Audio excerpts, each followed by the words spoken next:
The podcast, which you are about to listen to, is an account of the tragedy which befell a group of 3 library staff members, tasked with picking films for each other to view. It is all the more tragic that they were relatively young, but had they lived very, very long lives, they could not have expected, nor would they have wished, to listen to as much of the mad and macabre as they were to experience this day. For them, a day at the office became a nightmare. The events of this discussion were to lead to the discovery of one of the most bizarre podcasts in the annals of American history, the Real Opposites Podcast. Hey everyone, and welcome to the Real Opposites. I'm Aaron, I'm Josh. and we are not joined by Toby this time as she is out sick. So it is just Josh and I back to the old format, The OG. the OG format. But we are back to discuss my choice from last time, Office Space from 1999, and I just thought, I don't know, I hadn't seen it in forever. Mm-hmm. And I remember thinking it was funny. And then I know we talk about it on and off. Yeah, it's referenced. It's referenced like Office Spacing a printer Yeah. or something like that. So we reference it a lot. So when I was looking for more movies to put on a list for the podcast, I saw this one on my shelf. I just have a copy of it. Oh, nice. Yeah. So I was like, I don't think we've done that. And I know we've mentioned it, so maybe it wouldn't be hated. So No, definitely not hated by me. So that is why I chose this one, honestly. And turns out I don't remember the movie. So I don't know if I've only seen parts of it. Yeah. Like I didn't know the whole premise of it, which is where he goes and he's hypnotized and Yeah. all of a sudden he doesn't care anymore. I didn't remember that part. Oh, wow. So when we were watching it, I remembered, of course, like busting up the fax machine. Yeah. I remember the having to, hey, I'm gonna need you to work Saturday. Yeah. And I remember like the flare Mm-hmm. from the restaurant. There's like bits and pieces that I remember. It's a very memed movie. Yeah, and but I remember the scenes though. So I don't know. I may have watched it all the way through a long time ago. Yeah. I'm pretty sure I've seen the whole movie at one time, but it was kind of neat because it was like a first time watch for me. Great. Basically. Yeah. But it was so fun. It was so fun. It's a perfect comedy. It is. I watched it a few months ago just on my own, just because I watch it probably every year at least. And it just after being in the workplace for 24 years now, Mhm. it gets better every year. Oh yeah. Especially if you've worked in like a call center or anywhere with like a cubicle. Yeah, that's what I was going to ask, if you've worked a Yeah, cubicle job. I've worked a cubicle job, and it definitely the thing I like so much is like the characters are all, that person. 100%. If you've worked in that environment or you've just been around people, like a Milton, the Monday woman, Nina. The one with the voice. I can hear her voice. Right. Like, hello, Nina, please hold. But it's so high pitched. Yeah, it's cartoonish, and that's what Yeah. So this is Mike Judge, who also did Idiocracy and Beavis and Butthead, And King of the Hill. Yeah. He has this like way when he does live action, like it still feels like a cartoon. Mm-hmm. And especially same with King of the Hill, like it's still like a grounded cartoon. Right. Idiocracy is pretty ridiculous, even though what it's saying is very on point. Right. This is ridiculous, but not. But yeah. But especially like I think I talked a little bit in the last podcast about like 1999. There was all these movies like Office Space and Fight Club and The Matrix and Election and I'm sure there's some other 13th Floor that I'm forgetting that are all about kind of waking up from reality, Yeah. um, the doldrums of your existence, and the capitalistic dystopia that's been created by. It's gotten even worse. Like I think with Office Space, it's like you look back and it's like, oh, it's kind of fun, kind of fondly how just innocent.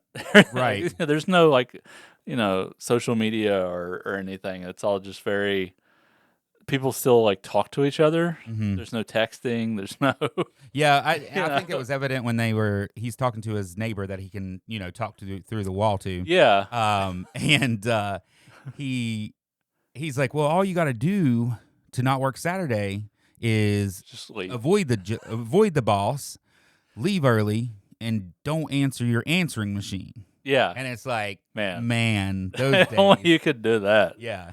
Uh, Because you didn't have a cell phone in your pocket that they would just yeah, call yeah. That your and tech that you expect you to be right on or text you or um, message you. and that's Diedrich Bader who plays the Yeah. guy next door. Who that's the thing. Like the movie's just populated with so many great little character actors like that. Hmm. Like Stephen Root who plays Milton. Like he's going to burn the building down. That's what it's based on. It's based on a little animated short he did called Milton, and it was really Oh, okay.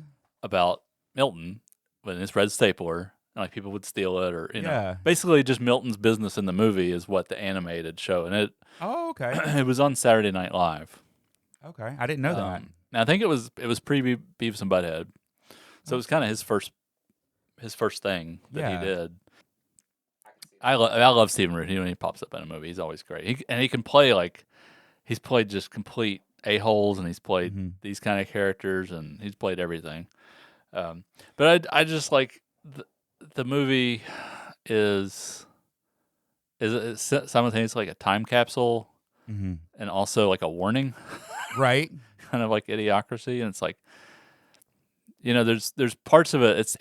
It's so funny, but it's also like they're so true. And when Right. like Peter's talking about we're only on this earth so long, Yeah. like we're not meant to spend it in tiny cubicles answering emails and going over TPS reports. And it's like, yeah, man, it's really like, and like I think anybody who's worked any job that they, don't like, Hmm. which is most jobs, Right.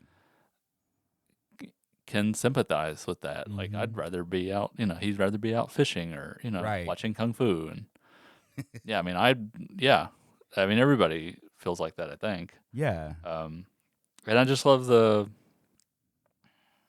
like just the chemistry with all the leads is great too, Hmm. with him and Michael Bolton and Yeah. Samir and everybody like that trio is great. Yeah. That's the thing. Like the casting was really good, and I saw in here it was saying that he kind of cast not real big names at the time. No, no, no. Other Jennifer than Aniston, Jennifer yeah, Aniston.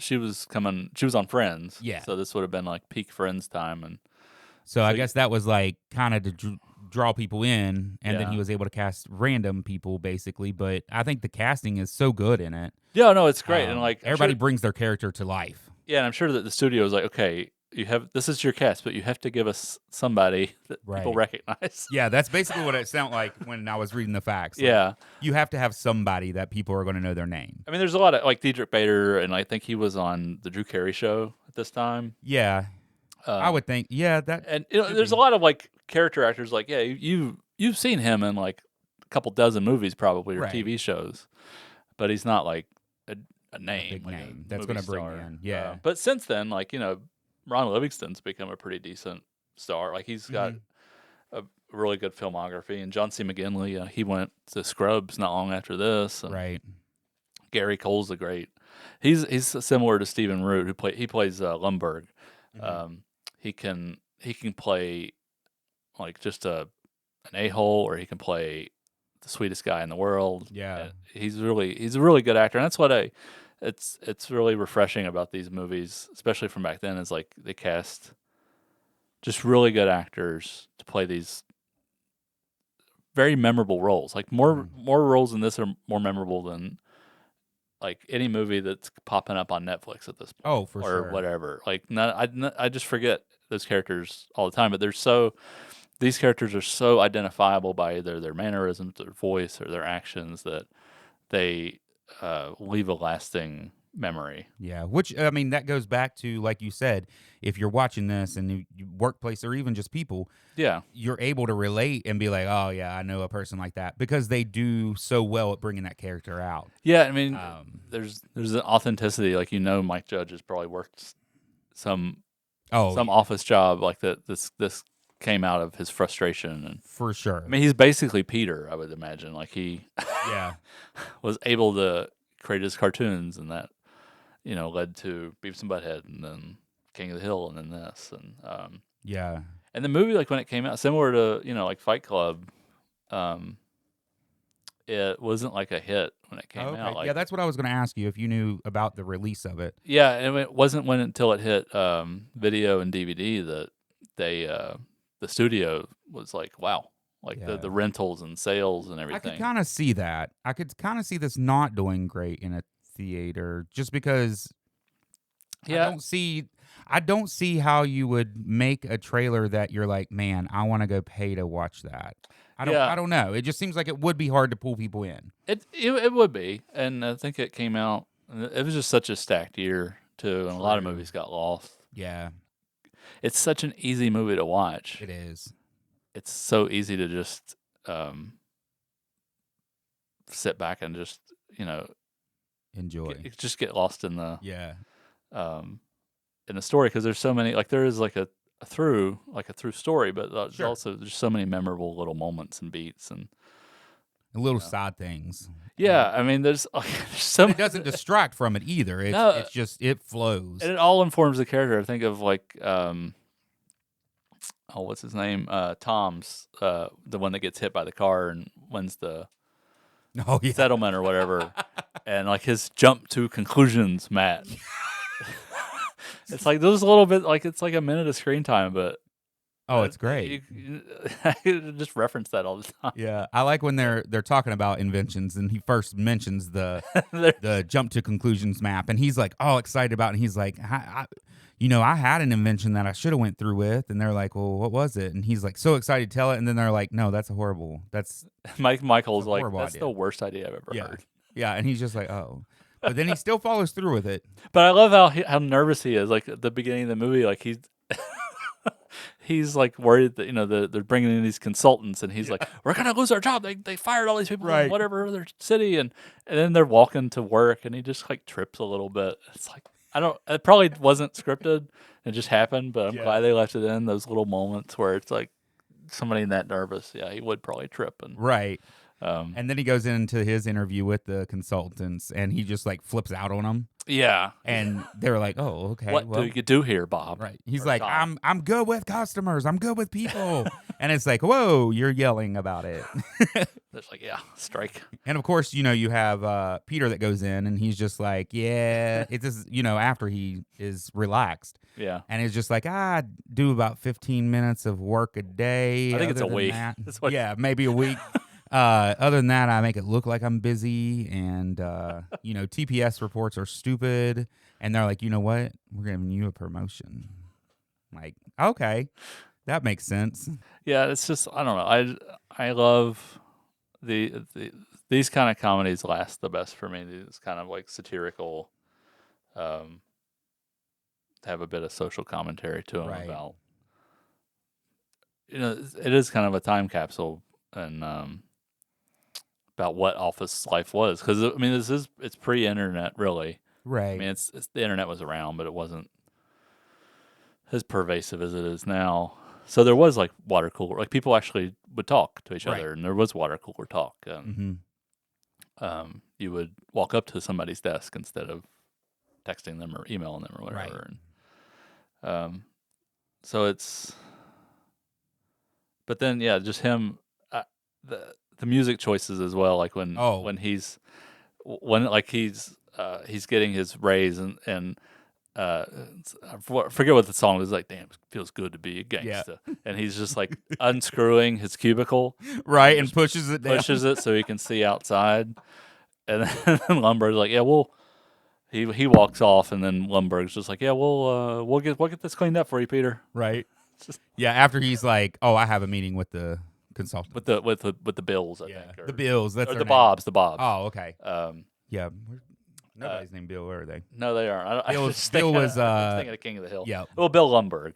Yeah. But yeah, I mean, every character is just so tightly written and is so. I mean, even the guy with the O face that was a big thing when I was in high school. Was Right. the O face. And that that guy's in one scene. Yeah. And and it's memorable. Yeah, it's super memorable. It's so memorable. And I love that. I do wish it had been successful. They could have spun this off into an animated series. It would have been kind of fun. Oh yeah, that could have been. As it exists, though, it's nice that it's just one. It's just a movie. It's not a show. There's no extended, Office Space universe. Yeah, I wonder if that we were talking about this when we were watching it. Did The Office pull from it at all? Do you know? No, I think the British Office came out around this time. Oh. I want to say that was so like maybe just some of the same comedy because it existed around the same time. Yeah, so like around 99, 2000 okay. is I think when that came out. Maybe it was a little bit after Office Space. But definitely I feel like both of those were inspired by this, especially the American one to a certain degree. That's what I was wondering. They're definitely less mean as like the Mike Judge. That's what I like about Mike Judge is like he just doesn't give a shit. Right. And he's like Peter. He just doesn't care anymore. Yeah. And he's gonna like just Idiocracy is a great example of just like I don't care. This is the world. Right. And this is how stupid and how I want to put it out there. Yeah, and it's pessimistic, but it's also a bit realistic as far as human behavior goes. Right. I think. Unfortunately, very realistic if you go back and watch it. Yeah. Whereas like The Office is, it's very kind of sweet. Yeah. To a certain the characters are ultimately endearing. Like you don't want to take a baseball bat to anybody. Right. Maybe in certain instances. But it's not as it doesn't have that kind of satirical bite the way that Office Space does. Yeah. But certainly like just a show taking place in an office. Yeah. Like there's certain things that are just inherent in that. Yeah, I guess that's true space, too. Yeah. That you would even if it's just by accident like end up Dwight is definitely kind of a Milton-y kind of character. Right. He's not that's what I was thinking. Like different, but not like Milton's very squirrely. Yeah. And meek, and Dwight's just. But they're both like they haven't seen. I feel like they've been in a cave. They haven't seen the outside in decades. Speaking of cave, Milton ends up in the basement. Oh yeah, in like what, the janitor's closet or something. Janitor's closet. He's like, I'm gonna need you to take care of the roach problem down here. Like that's what I mean. Like that's such an absurd like situation, right? But it totally works. And he hadn't been on pay. Like he hadn't actually been hired. He'd been fired but years ago, but they kept paying him and didn't know it. It was an error in the accounting, and he kept getting a paycheck. And so like, so Milton's fired, and it's like, no, we just corrected the issue, so he'll figure it out, right? And he does eventually, I guess. But he does, and he burns the building down. Yep, like he promised. And I love him complaining at the end about his like Mai Tai or whatever, margarita or whatever he's drinking. It's like there's too much salt in the rim. Yeah, or, I was told there would be whatever. The guy is just like so great, gringo a-hole. Yeah. And then the fade out is him still complaining. Yeah, he's still complaining. Which I loved. Yeah. God, this movie's so good. Like it is. It's one of those I could sit down and watch it anytime. Yeah, I think this is something I'll watch more often now because it is that good. And like I said, I remembered parts of it, and I'm pretty sure back when I originally saw it, I did watch the whole thing. Yeah. It's just been so long. Yeah, I mean that I just forgot. 27 years now. Yeah. And I mean that's probably I probably did see it when it first came out or something, or when it was first on DVD. Yeah, I mean, it That's was probably when I saw it. Yeah, it was. I mean, that's when most people saw it was on Yeah. video or DVD. It's probably one of those things like I saw it at Blockbuster and didn't have anything to watch that night, and I grabbed it or something like that, most Yeah. likely. But Yeah, but I did like that it was like a first, because Mark and I sat down to watch it, and he had never seen it, so we were watching it, and it was just funny because everything hit like it was the first time. yeah, Other than the parts that I knew were happening, like that, those still hit just as great.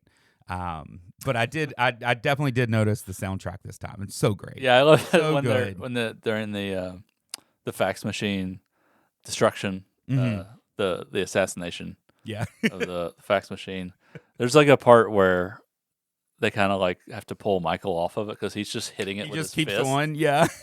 And the song kind of like, oh no, oh no, oh no, no. Like Yeah. it kind of like backs off, Yeah. and then he comes back, and the song, I don't know, it's great. So well done. Yeah, it's a great cue, marriage of the movie and the visual in the song. Yeah. Um, Yeah, that was funny because you see that like in a crazed murder scene or something, but no, he's just mad at this fax machine, and he's taking it out on it, man. and it's just so easy to relate to. Like Oh, yeah. like everyone wants to do that. Oh, for sure. I don't know what I feel like they intentionally screw with printers and fax machines just So that happens. so that happens. Right? So that you'll order another one. Yeah. I mean, that's the thing with a lot of electronics anymore. They purposely manufacture your refrigerator to only work for the next 8 years, Right. and then you'll need a firmware update and a new board. Yeah. And it's cheaper just to buy a new one. Yeah. Yep. Whereas like the fridges from like 1958, Yeah. It's they'll survive a nuclear attack. Right. Exactly. Which that's like everything. I mean, cars and everything. It's just Yeah, everything's just cheap electron. I mean, I think that the movie is. That's what the thing I like. It's really funny. It's really memorable. Every scene just pops. Every line is like pretty much super like quotable. oh yeah. But like this underlying like just contempt for corporate America is very rewarding. Yeah. Yeah. Just contempt for where we've found ourselves as a Right. society. And what we I mean, and it's true, like what we spend our lives doing, it's such a waste of our Sad lives. existence. It is. Right. It is. Right. And that's what I say. Like, even if you like your job, you still have days where it feels like this movie. Yeah. Like, it doesn't matter how much you love your job. You still have days where it's like that, for sure. Yeah. Even if it's like one day a month where everything goes wrong. Yeah. Like, you definitely have those days. Absolutely. But yeah, like you said, I mean, it's a time capsule in the way that it is from 1999, but at the same time, like, everything still resonates so much. Yeah, I mean, if you made this movie now, I feel like Peter would just kill himself in the first 10 minutes. Right. I mean, he couldn't escape the boss ever. Like, he would just blow him up because he blows him up on his answer machine. Could you imagine if he had a cell Oh, phone? yeah. No, it would be like every 2 be minutes he'd be crazy. getting texts and calls and He wouldn't even be able to drive anywhere because it would start ringing in his car all the time. yeah. Like, he literally would have to shut it off or something. But Yeah. yeah, so I mean,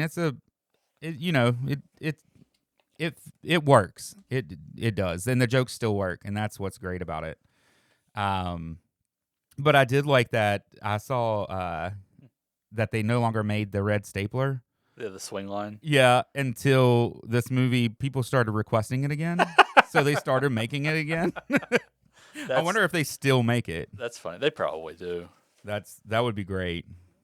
Yeah. I mean, I have a little Peter Gibbons Funko sitting on my desk. Yeah. That's just a reminder. I feel like he's a little personal hero. Yeah, that's actually a good reminder, honestly. The whole Michael Bolton stuff was funny. Just you have a name that is related to somebody. You must be related to that person, or which is just such a like 1999 thing. Right. I feel like nobody would ask that. Would be like, "Oh, are you related to Michael Bolton?" Right. Samir's like, it's really not the worst thing, to have that name. And he's Right. like, it wasn't until that that ass clown Yeah. No started talent. singing, Yeah. and then it became an issue. Which I read that in 2015, Michael Bolton, the actual Michael Bolton, Yeah. did a Funny or Die skit. Oh yeah, And yeah. I've repeated seen it, that. except he changed from no talent ass clown to extremely talented ass Yeah. clown. Yeah, I've seen that. It was really funny. Yeah. Yeah, I don't know. It just every little thing in it is funny. It makes sense. It does pull in actual life events, and it's so relatable. Yeah. So relatable. I mean, It- like I said, even Nana or whatever her name was, Nina. Oh yeah, Nina. Yeah, her voice, like I know I have worked with people where you hear the voice and you're just like, oh, Shudder. yeah. And her voice definitely did that to me. It does. Totally. Yeah. And you just hear. I guess that's one of the things of working in offices, especially if you're working in a call center. It's like, oh Especially my like God, a cubicle, yeah. it's the same nauseating sounds Scripts, sounds. all day long. Yes. It does make you want to just jump out the window. Oh, for sure. Mike Judge has done, Beavis and Butthead, and King of the Hill, and his feature films, unfortunately, he doesn't have the best track record of success, because aside from the Beavis and Butthead movie, but like this and Idiocracy, and then there was another one. It's called Extract with Jason Bateman and Mila Kunis. Okay, yeah. I haven't seen it, but I've heard of it. It's pretty funny. It's very similar to like Office Space, except it takes place in like a canning. I forget what they make, but it's like a food assembly line kind of factory. And that could be really funny. Yeah, no, it's really funny, but yeah, none of them like. I mean, we talked about Idiocracy. That basically just never got a release, right? And of course became a hit on DVD, and at least Office Space got a theatrical release. Yeah, I saw it in theaters. I don't think Extract got a wide release either. So it's just like there's something about his movies hit a little too close to home. I think, despite like being really funny. In. Yeah, I mean it's similar to like They Live. Like these movies that are like a little bit too critical of the system. Mm-hmm. They, like They Live had like a pretty good opening weekend and then the second weekend was good, and then, poof, it kind of just went away. It's like they got pulled. It's like, oh, this is too many people are realizing things. Yeah, we can't. No. Go think. Go watch Beverly Hills Cop, right, or whatever. Like, don't watch this. Movies that's critical of capitalism and right. Showing what a slave you are. Yeah. Might make you think. We don't want that. Yeah, we don't want that. And like you said, a lot of the best movies end up being those ones that don't do great in box office. I mean, Blade Runner, The Thing, mm-hmm. Tons of movies that were not, huge hits are, and I think it's usually because like I said, usually because they are a little either ahead of their time or too have a little too much to say. People aren't catch on later on. It's like Marty McFly from Back to the Future. It's like you're after he finishes the Johnny Be Good, mm-hmm. and he's like the audience is just like, what did we just watch? Right. And he says, maybe you guys aren't ready for something like maybe you guys aren't ready for this, but your kids are gonna love it. Yeah. So I feel like They Live is a great example. That movie is more popular now than ever. Yeah. And will continue to be more popular as long as people in power are still in power. Mm-hmm. And we still have tech bro billionaires. Right. Or trillionaires pretty soon, probably. Yeah. And Blade Runner's super popular. Mm-hmm. The Thing is generally a lot of people's favorite horror movie. Right. So, I mean, there's genre cinema and some comedies like this really, they hold up exceedingly well. Yeah. If they really have something to say. I think if this was just a dumb, there's another movie. I mean, they've done Office-related movies, like Office Christmas Party. Mm-hmm. Have you ever? It came out probably like 10 years ago. Yeah. Awful movie. It is. I watch it almost every Christmas. Horrible movie. Has nothing to say about anything. It's just a dumb, we came up with some dumb skits. Yeah. Let's string them together with some generic plot, Mm-hmm. and that's your movie. And it's like, yeah, no, Yeah. this is clearly from somebody. That has experienced things. Yes, and has like a voice. Well, that And too, is yeah. writing and directing, and like it's clearly their movie. And that's what I Mhm. always respect writers and directors.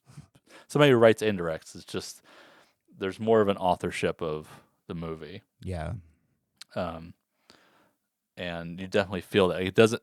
Nothing about this movie, nothing about They Live, nothing about The Thing, nothing about Blade Runner feels like it's a well-oiled corporate machine. Right. It feels like there is an individualistic voice who is behind this movie, who had a vision of what they wanted out of this movie, Right. what they wanted to say about human nature, about society, about where we're at. And this like The Thing does that in a very, Mm-hmm. it exists within like genre cinema, and this is just more of a straight comedy. Right. But there's just so much subtext and so much fun to be had.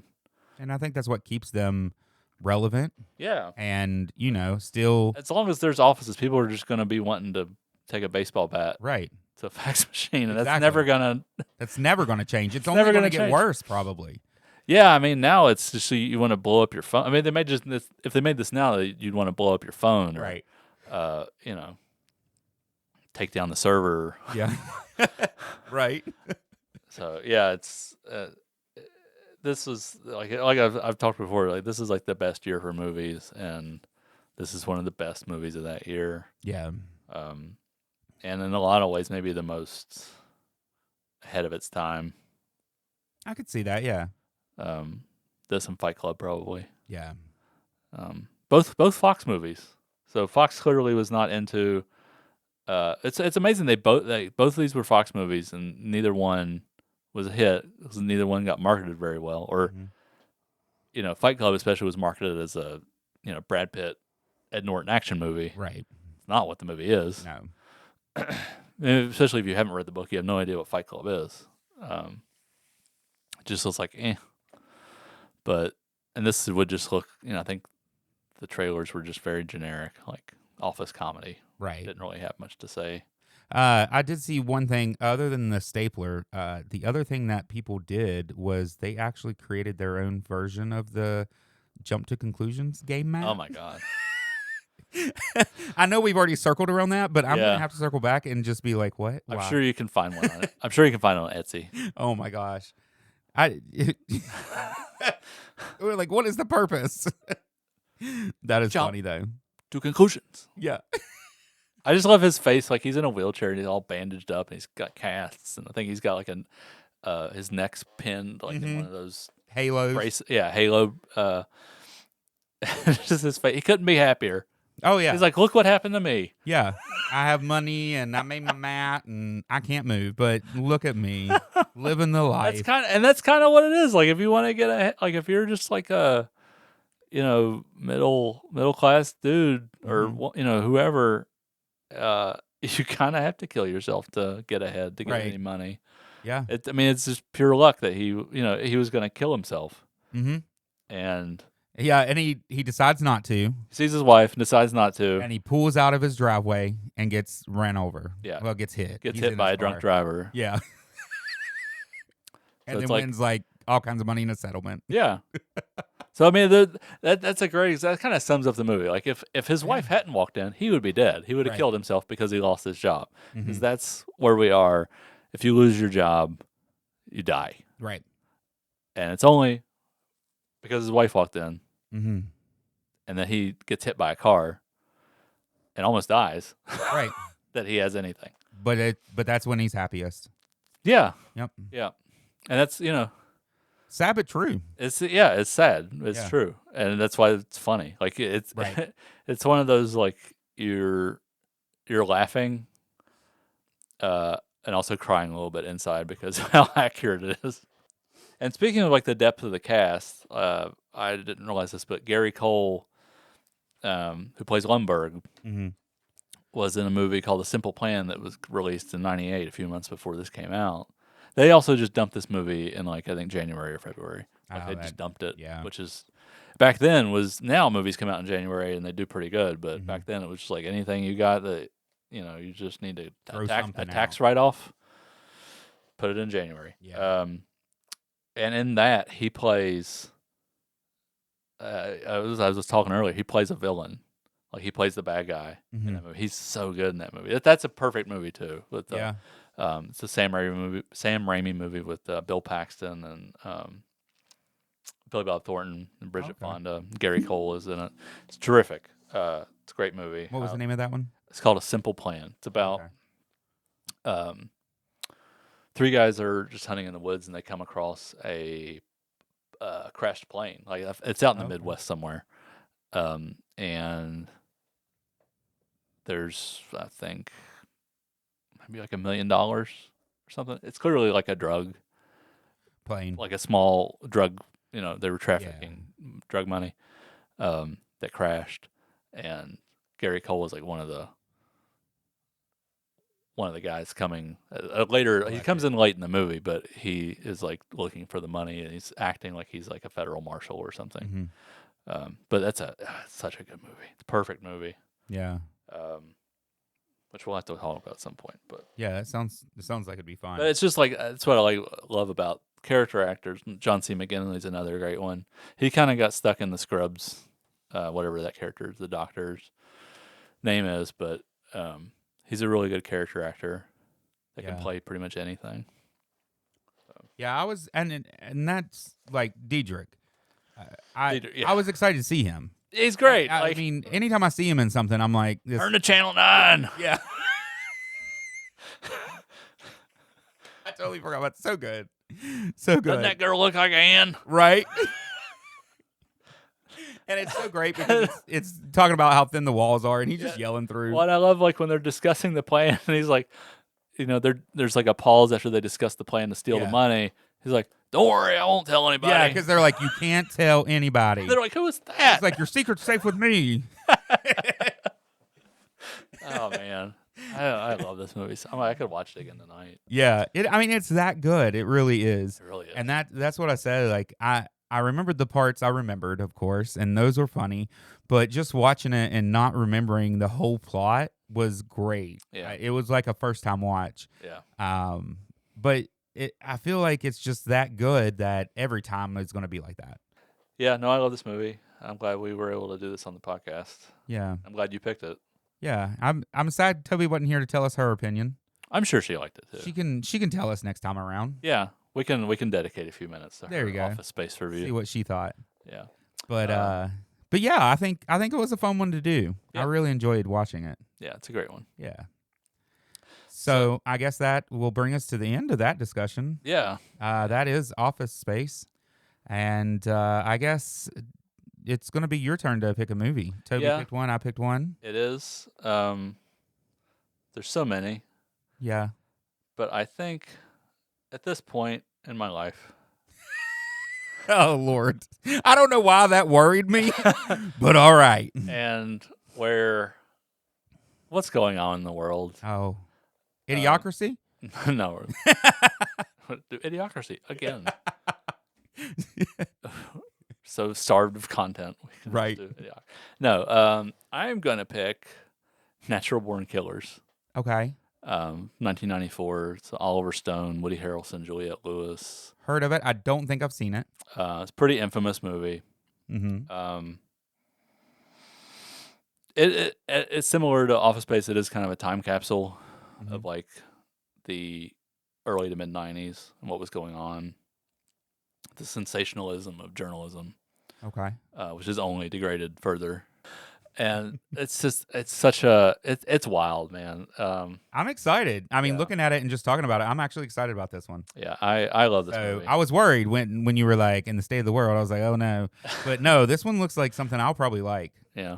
At least looks like it. We'll Yeah, see. I think you'll dig it. It's a Yeah. lot of fun. Awesome. Oh, that'll be fun. So we'll watch Natural Born Killers for the next time, which is 1994. Yep. Do we have it here at the library? Yes, Okay. we have it on DVD at the library. Okay. Awesome. Yeah. Join us next time. Hopefully, Toby will be able to join us again. Yeah. And watch Natural Born Killers, and then join us on the next episode when we talk about it. But until then, I'm Aaron, I'm Josh. and this has been The Real Opposites.